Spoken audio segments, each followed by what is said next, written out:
What's good, all my Ruthless addicts? It is your girl, Tika Deshawn. Thank you so much for tuning in to All Things Ruthless, home of the Ruthless addicts. If you're rocking with Ruthless, go ahead and hit that like button. And if you're loving Ruthless, go ahead and hit that subscribe button for notification of all new content, okay? All right, you guys, let's rock on into it.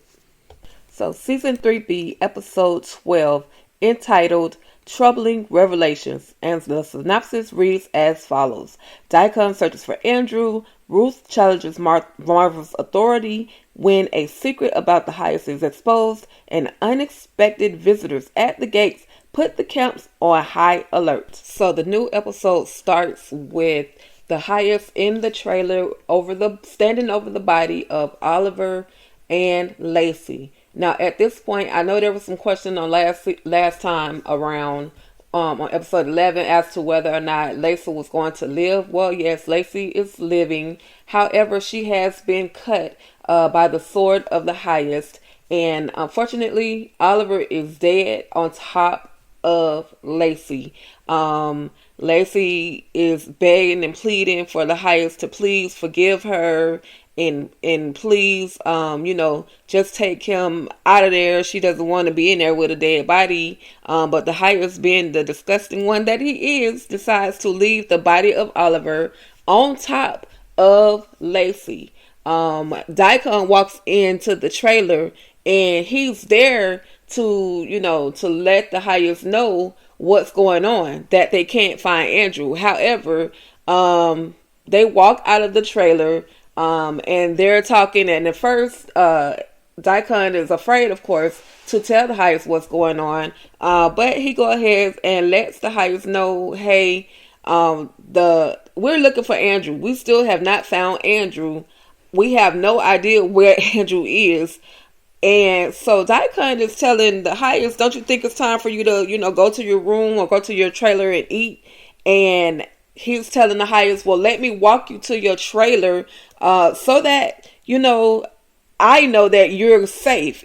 He doesn't want the highest to be alone because he feels like Andrew is going to attack him if he's walking around by himself. Well, the highest is like, I can handle myself. I can protect myself, but you're the highest and I'm supposed to protect you, says Dikahn. So then we see Andrew making his way to the trailer where Lynn and Brian are. And he proceeds to give them at least something to cover up. Some pants for Brian and shoes for Lynn. Well, not without it. Lynn gets her hit back. She slaps Andrew. Once he uncuffs her, she slaps him. That's for kicking her. And he tells them, hey, I'm going to help you guys get off the compound, but I need you guys to work with me. He asked Andrew, can you use or he asked Brian, can you shoot? Can you, and Brian is like, yeah, I can use my other hand to shoot. And Lynn is just, take us with you now. Take us with you now. And Andrew is just like, listen, if I leave you, I can't take you with me right now. I'm trying to go and find guns so that I can protect us. In the meantime, I need you guys, if you have to fight, you're going to have to, fight. You're going to have to fight your way out of it. Lynn is, I used to be a cop. Okay, well then if you used to be a cop and all of that, Marine, then it shouldn't be a problem with you fighting your way out of this trailer. But Lynn is being who she is like, no, take me out of here. And Andrew tells, Brian, I think I may have to get Malcolm, but he may be dead. He's been in that cooler for so long. He may be frozen. Lynn is like, well, bring him here. Bring him to our, to this cooler. To this trailer. It's hot as already. So he can thaw out in here. So moving on, we see Elder Mother Marva, who has made her way into the kitchen finally, where she sees Zane. And then she slaps Zane. She tells Zane, but the crazy part, y'all, then she gives her a bowl of ice cream.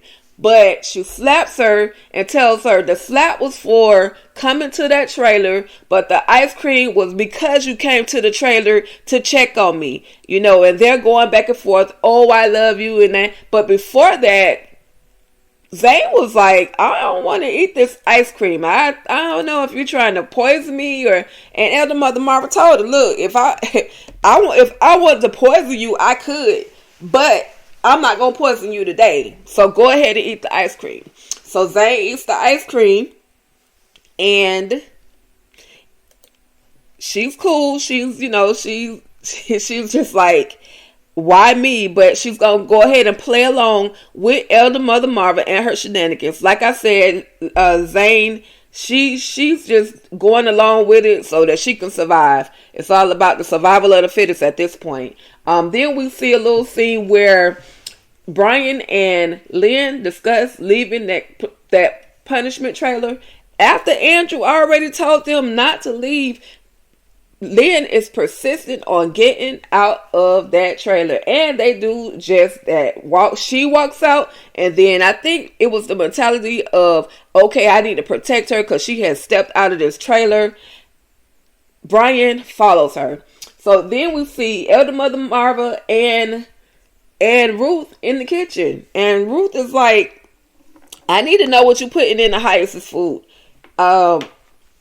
It don't matter why I want to know. Just know I need to know what you're putting in the Highest's food. Well, the Highest ain't budging.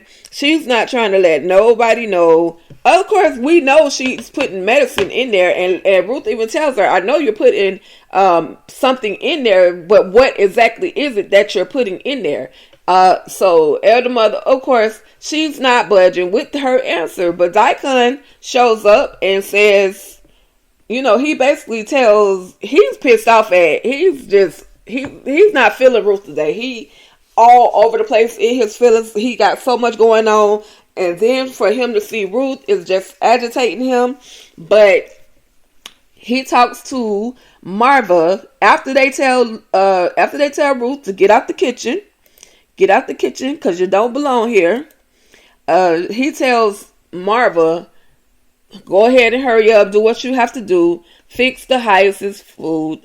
Go ahead, do what you gotta do, and take it to him. Don't be in here playing around like this man needs his food. And of course, everybody know if the Highest don't take that medicine or doesn't eat the food, he's gonna act a fool and start beating up everybody.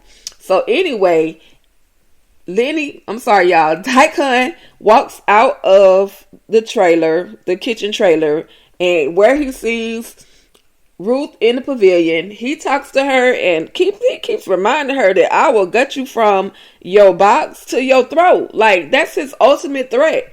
And she says, well, I love you, Dikahn, but he ain't with it. Like I told y'all, Dikahn is threatening Ruth. The agitation is all over the place. Maybe Dikahn needs some medicine because he was just not with it. He is not with it.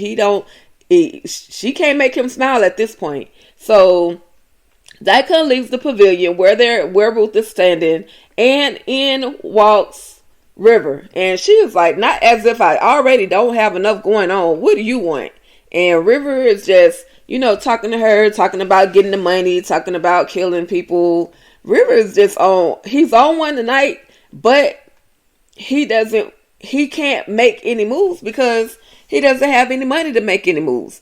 So he's just pretty much stuck in limbo until he can figure something else out. Now we make our way over to the cooler, which everybody claimed that cooler was not on, but Anthony Bless let us know that it was about 30-some degrees that night when they filmed this scene. So dang on it, he was cold, and that's all that matters.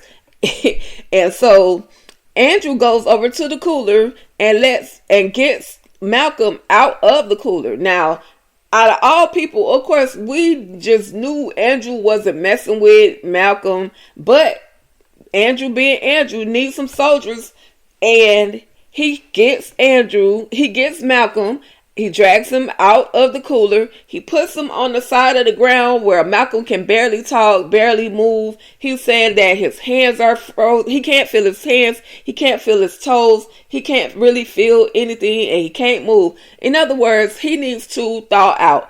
But with all of that, Andrew is like, okay, you can't scream. What I'm about to do to you, you cannot scream. So he gives him a shot of adrenaline, and it somewhat stimulates Malcolm to the point where he's kind of waking up.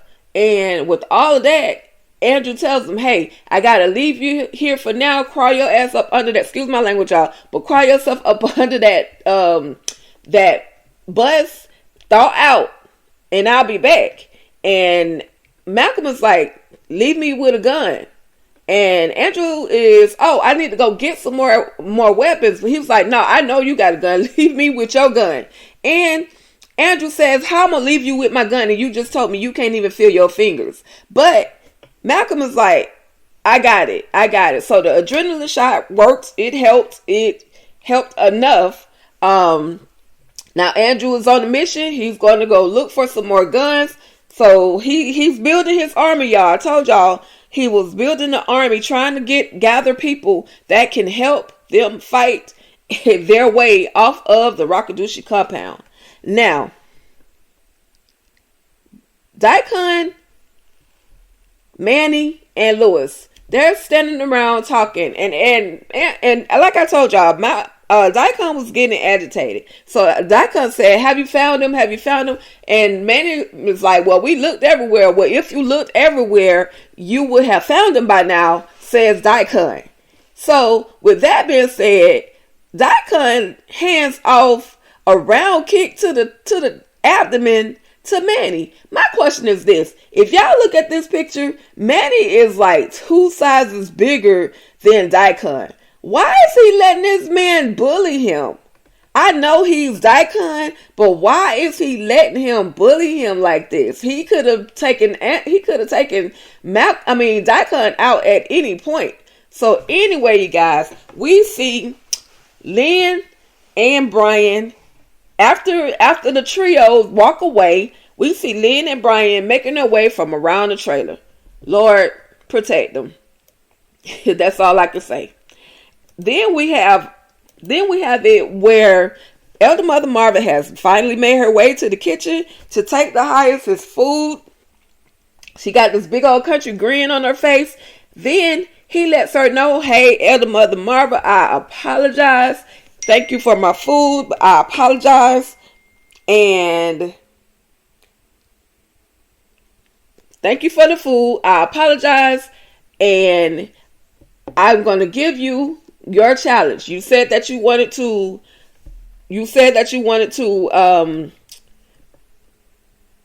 deal with Lacey, so I'm gonna let you deal with Lacey. I'm gonna let you basically break her so that she will love being a Rakadushi.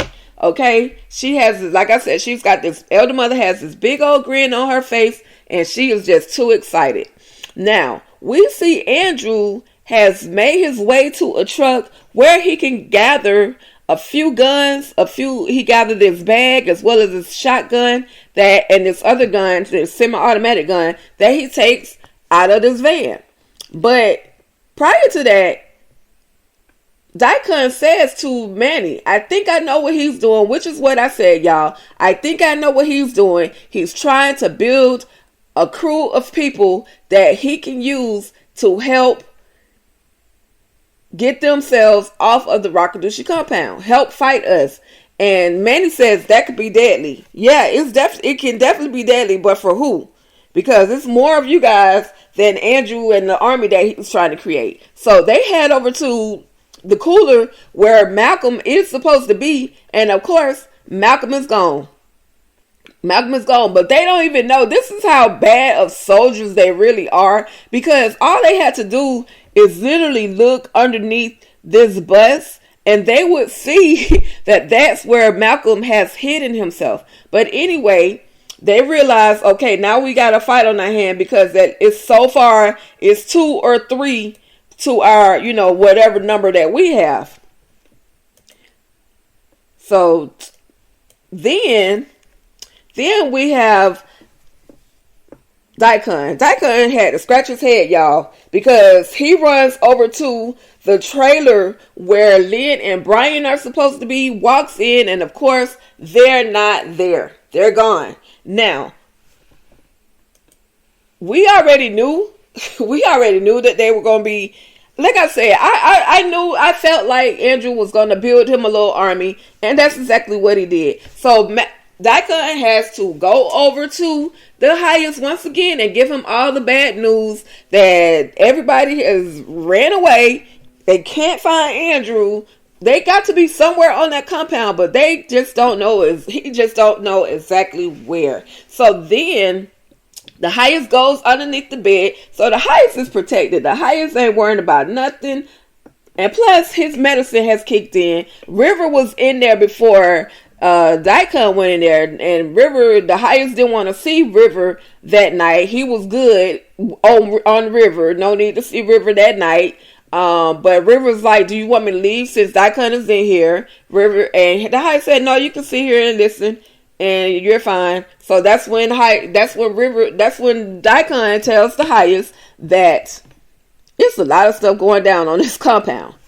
And I don't know what else to do. I don't know what else to do. And the highest, like, he goes to his little bed and lets them know, hey, I'm ready. Whatever's going to go down, I'm ready. So he also tells the highest that there's a van at the front gate. Y'all, I told y'all we was getting some new visitors. And we are going to find out exactly who those new visitors are. So, like I said, the highest digs in, gets his weapons. He's ready. He's ready for war. No worries. Dikahn goes outside. Tell everybody, go to your trailers. Everybody get off the streets.